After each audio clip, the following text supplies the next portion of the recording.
gender. Nama Kartini mungkin sudah tidak asing lagi di kalangan masyarakat Indonesia. Kartini dikenal sebagai tokoh pahlawan wanita yang berasal dari keluarga bangsawan Jawa.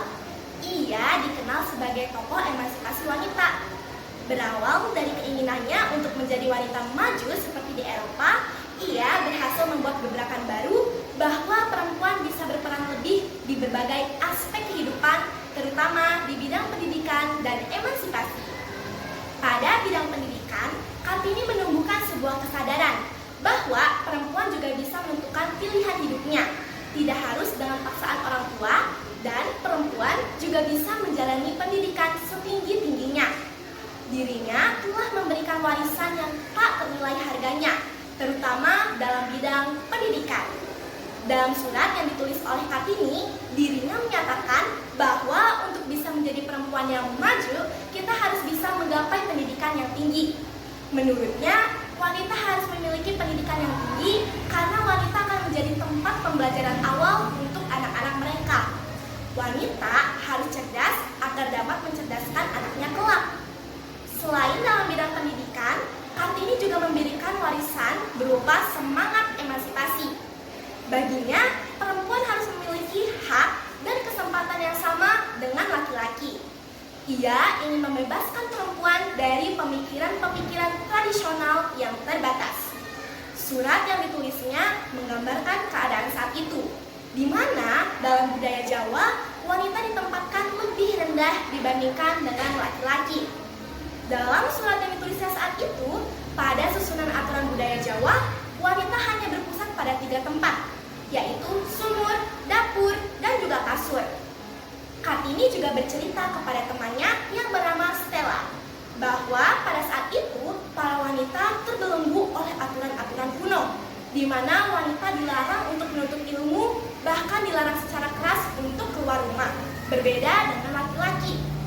Kita bisa melihat di zaman sekarang, perjuangan-perjuangan Kartini masih sangat relevan.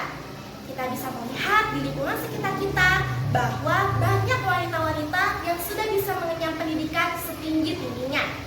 Kita juga bisa melihat di sekitar kita bahwa sudah banyak wanita-wanita Indonesia yang menempati posisi yang tinggi di pekerjaan. Perkataan Kartini benar adanya. Kita mengetahui menurut riset di zaman sekarang, kepintaran anak itu 40-60% diturunkan dari gen ibu. Kita bisa melihat di zaman sekarang bahwa pengaruh ibu terhadap anaknya sangat besar. Misalnya dalam memilih makanan untuk menutrisi anaknya, mengasuh, serta mengajari anaknya. Di zaman sekarang sudah banyak ibu yang sukses mendidik anaknya hingga ke jenjang sarjana serta menumbuhkan generasi penerus bangsa yang cemerlang. Meskipun sudah ada kemajuan dalam perjuangan hak-hak perempuan, tapi masih banyak hal-hal yang harus diatasi, seperti diskriminasi gender serta kekerasan terhadap perempuan. Untuk dapat mewujudkan masa depan yang lebih adil dan merata, kita harus sama-sama meneruskan warisan-warisan berharga yang telah diberikan Kartini.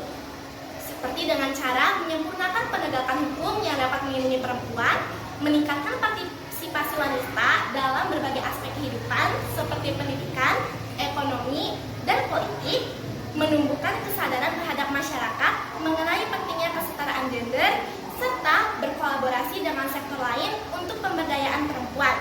Contohnya, mengadakan workshop, event, pelatihan, dan lain sebagainya. Dengan hal-hal ini, maka kita akan mencapai masa depan yang lebih adil dan inklusif yang diimpikan semua kalangan, termasuk Kartini. Sekian esai dari saya, terima kasih.